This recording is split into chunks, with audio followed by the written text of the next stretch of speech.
Mas o tema norteador desta edição do Poder Expresso é essa informação que foi divulgada nas suas redes sociais pelo deputado federal Eduardo Bolsonaro, filho do ex-presidente Jair Bolsonaro, e ele colocou ali, primeiramente ele colocou nos stories do Instagram, do seu perfil no Instagram, e ali um link para quem acessasse o perfil dele no Instagram, para que essa pessoa fosse direcionada ao canal dele no YouTube, aqui no YouTube.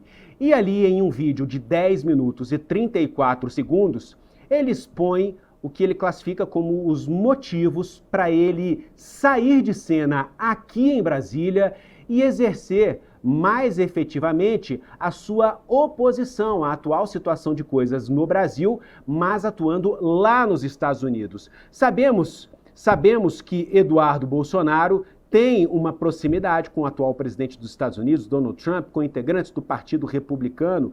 Isso tem a ver com um movimento recente que ele está capitaneando lá nos Estados Unidos, que teve um desdobramento aqui no Brasil. Parlamentares do PT apresentaram uma queixa-crime no STF, pedindo inclusive a apreensão do passaporte de Eduardo Bolsonaro. E Eduardo Bolsonaro dizendo que prevê que o passaporte dele pode ser apreendido, segundo ele, de uma forma injusta, e por esse motivo ele vai atuar lá nos Estados Unidos. Segundo ele, buscar a punição do ministro Alexandre de Moraes lá nos Estados Unidos. Nós vamos dar o pontapé inicial nesse tema agora, trazendo para você um trecho dessa fala de Eduardo Bolsonaro, na tela do Poder Expresso. Não irei me acovardar, não irei me submeter ao regime de exceção e os seus truques sujos. Assim sendo, da mesma forma que eu assumi o mandato parlamentar para representar a minha nação, eu abdico temporariamente dele, para seguir bem representando esses milhões de irmãos de pátria que me incumbiram dessa nobre missão. Irei me licenciar sem remuneração para que possa me dedicar integralmente e buscar as devidas sanções aos violadores de direitos humanos. Aqui, poderei focar em buscar as justas punições que Alexandre de Moraes e a sua Gestapo da Polícia Federal merecem. Vocês, homens de geleia, pequenos e vaidosos, não estão acostumados a lidar com homens de convicção. Acharam que iam me chantagear com os benefícios e regalias do cargo. Não poderiam errar mais miseravelmente. Eduardo Bolsonaro diz que o plano de pessoas próximas a Alexandre de Moraes, do atual grupo político, que exerce aqui o comando do governo federal aqui no Brasil, ele diz que está todo mundo junto, unido em um plano para assassinar, dentro da prisão, o ex-presidente Jair Bolsonaro, o seu pai, na tela do Poder Expresso. Certamente, não é fácil me afastar temporariamente do cargo de deputado federal. Não é fácil saber que o meu pai pode ser injustamente preso e talvez eu jamais tenha a chance de reencontrá-lo pessoalmente de novo. Não tenho dúvida que o plano dos nossos inimigos é encarcerá-lo para assassiná-lo na prisão ou deixá-lo lá perpetuamente, assim como aconteceria com Donald Trump, caso não tivesse sido reeleito agora em 2024. Contudo, a vida é feita de decisões e sacrifícios. Se esse é o plano de Deus para a minha vida, entrego-me de corpo e alma, para que eu possa ser um instrumento de sua vontade, para que eu possa ser mais útil na libertação do meu país, para que eu possa parar a sanha totalitária de um psicopata sem limites. Sim, eu aceito esse sacrifício com honra. Vou morar longe dos meus amigos, dos meus familiares, da minha pátria, mas não descansarei até que a justiça seja feita e a minha nação seja libertada. Se Alexandre de Moraes quer apreender o meu passaporte, ou mesmo me prender, para que eu não possa mais denunciar os seus crimes nos Estados Unidos, então é justamente aqui que eu vou ficar e trabalhar mais do que nunca. Alexandre, a minha meta de vida será fazer você pagar por toda a sua crueldade com pessoas inocentes. Estarei focado integralmente nesse objetivo. Rapidamente para você entender, olha, a notícia crime que foi apresentada contra Eduardo Bolsonaro no Supremo Tribunal Federal, uma notícia crime assinada pelo líder do Partido dos Trabalhadores na Câmara dos Deputados, o deputado Lindbergh Farias, do PT do Rio de Janeiro. Essa notícia crime também é assinada pelo deputado Rogério Correia, do PT de Minas Gerais. Os dois parlamentares pedem que Eduardo seja investigado criminalmente por supostas articulações contra o STF junto a políticos norte-americanos. Os autores aqui, o Lindbergh e o Rogério, querem que o passaporte de Eduardo Bolsonaro seja apreendido para interromper essas condutas ilícitas ou supostas condutas ilícitas lá nos Estados Unidos. No dia 1º de março, o ministro Alexandre de Moraes, do STF, pediu uma manifestação da PGR, Procuradoria-Geral da República, uma manifestação sobre essa notícia crime. E Eduardo Bolsonaro, nesse vídeo, disse que a PGR, de uma forma até maliciosa, não se manifestou até o momento. O prazo seria de 5 dias, o prazo estipulado pelo ministro do STF, Alexandre de Moraes. Passados 18 dias, segundo Eduardo Bolsonaro, a PGR ainda não se manifestou. E esse pedido apresentado por Lindbergh Farias e também por Rogério Correia, essa queixa-crime junto ao STF, foi em razão de um movimento realizado por apoiadores de Jair Bolsonaro no Congresso dos Estados Unidos, mais especificamente o Comitê Judiciário da Câmara dos Representantes dos Estados Unidos, uma espécie de comissão ali dentro da Câmara dos Estados Unidos e inclusive com um pedido formalmente. Ali, nominalmente, a deputada republicana Maria Elvira Salazar, da Flórida, né? E houve um andamento lá nos Estados Unidos, no Congresso, no dia 26 de fevereiro. A Comissão de Justiça da Câmara dos Estados Unidos aprovou ali nessa comissão esse projeto. E nesse projeto está previsto o seguinte: vedação de entrada de autoridades estrangeiras que violarem direitos estabelecidos pela primeira emenda da Constituição norte-americana, aquela história de liberdade de expressão. E sabemos que há decisões recentes, cautelares, do ministro Alexandre de Moraes envolvendo plataformas norte-americanas, a Rumble e a própria plataforma X.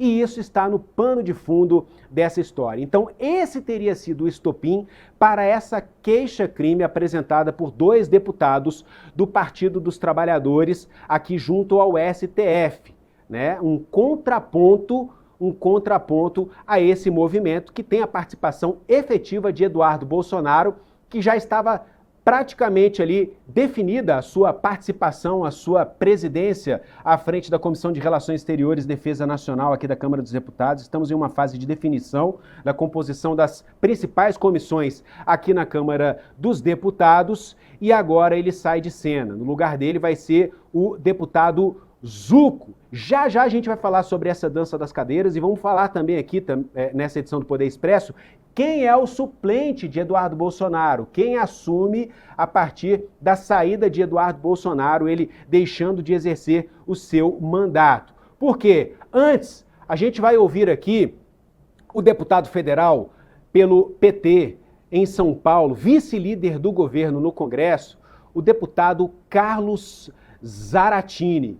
Deputado Carlos Zaratini vai se conectar ao vivo com a gente aqui nesta edição do Poder Expresso e vai explicar aqui em nome do governo, em nome da bancada governista no Congresso, como foi a reação e de que forma os deputados do PT, os deputados governistas, enxergam esse movimento de Eduardo Bolsonaro. Seja bem-vindo, deputado. Muito obrigado por aceitar o nosso convite para essa conversa. Boa tarde.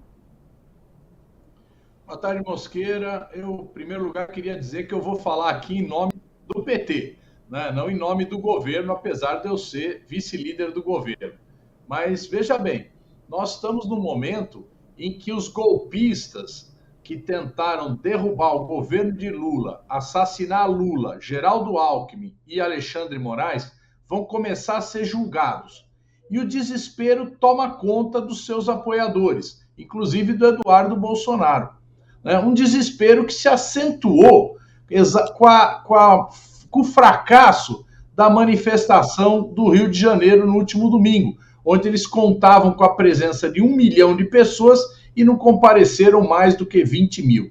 Então agora, esse desespero começa a aparecer. O Eduardo Bolsonaro quer fazer um gesto dramático, né, de se ausentar aqui da Câmara dos Deputados, de deixar de cumprir o seu papel e se autoexila nos Estados Unidos. O que ele vem fazendo nos Estados Unidos é criminoso. Ele vem usando da sua pessoa, né, ele vem usando da sua representatividade para exatamente procurar prejudicar o Brasil. Ele atua não só contra o Alexandre de Moraes, mas contra todos aqueles que queiram apoiar essa política que é necessária de preservação da democracia no Brasil.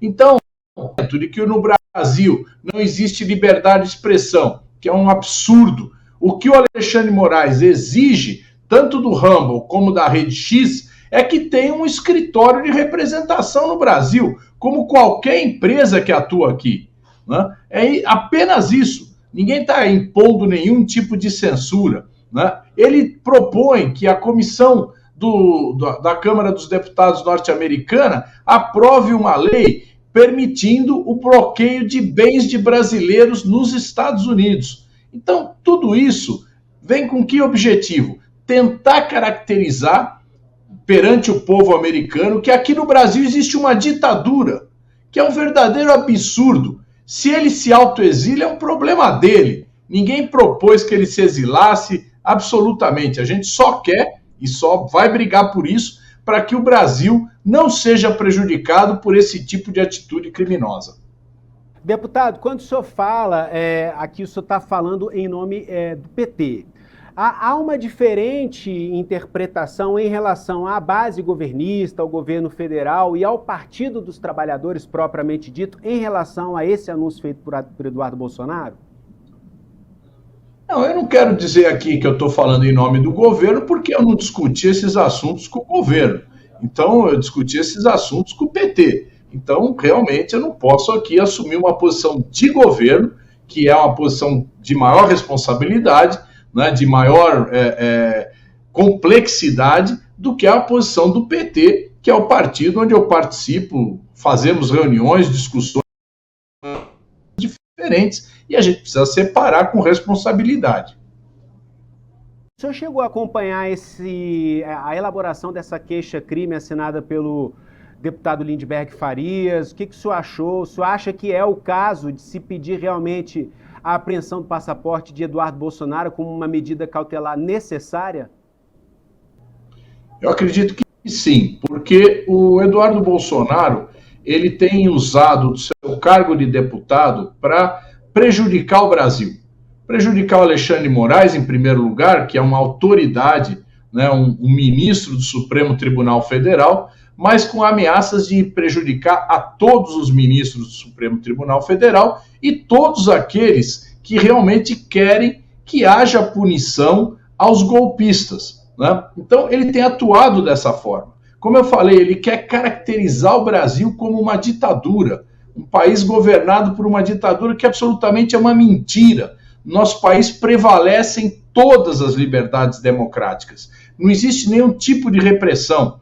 Como eu falei aqui, o que se exige dessas redes sociais é que elas tenham seus representantes aqui e que elas cumpram as leis brasileiras. Não é possível que uma rede social tenha sede nos Estados Unidos e não responda por absolutamente nada aqui no Brasil.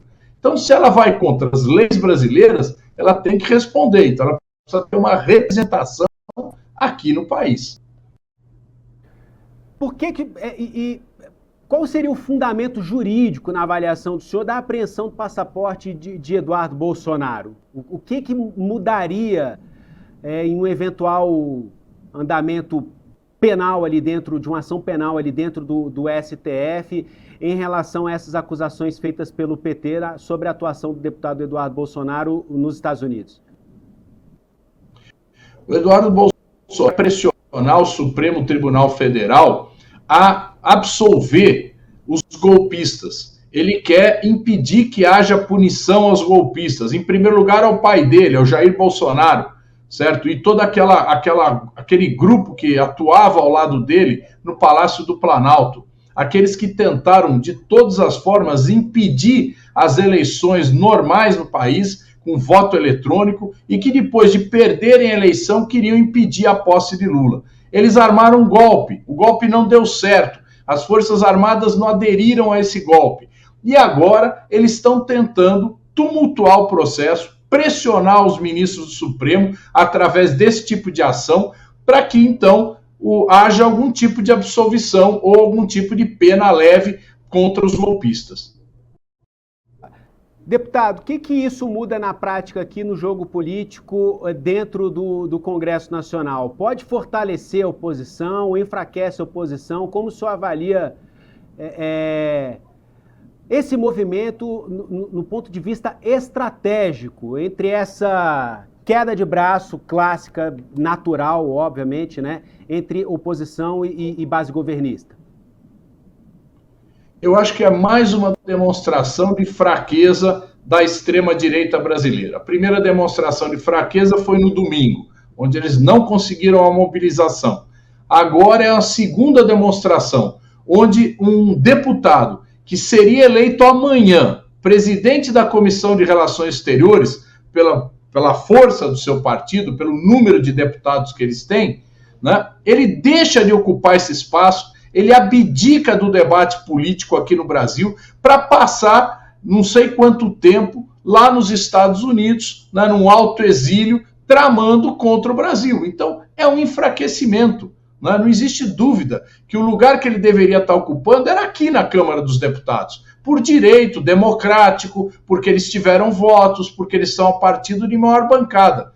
Mas ele abdicou disso para fazer esse trabalho covarde lá nos Estados Unidos. Já estava praticamente definida a nomeação de Eduardo Bolsonaro à frente da presidência da Comissão de Relações Exteriores e Defesa Nacional, e agora o substituto será, pelo menos na vontade do PL, o deputado Zucco. Como vocês enxergam essa substituição e há algum movimento de tentar barrar essa nomeação por parte do PT, apresentação de algum veto? Como vocês enxergam essa questão? Bom, nós tentamos fazer o debate aqui para que houvesse uma situação onde a Comissão de Relações Exteriores, pela importância política que ela tem, ficasse de um partido que fosse mais ao centro. Nem o PT, nem o PL, certo? A gente queria que isso ficasse mais ao centro. Mas o PL, por direito, né, pelo regimento interno da Câmara, tem o direito de fazer as primeiras escolhas de comissão.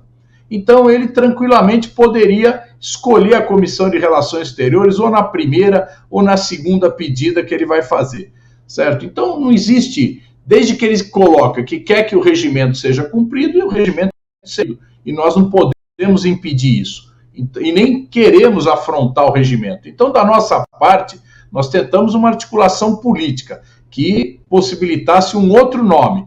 Não conseguimos, então, evidentemente, prevalece o regimento. E nós vamos respeitar o regimento. Deputado Carlos Zaratini, do PT de São Paulo, vice-líder do governo no Congresso Nacional, muitíssimo obrigado pela participação aqui no Poder Expresso. Uma ótima tarde para o senhor, deputado. Muito obrigado, Mosqueira. Uma ótima tarde para você também e todos os ouvintes.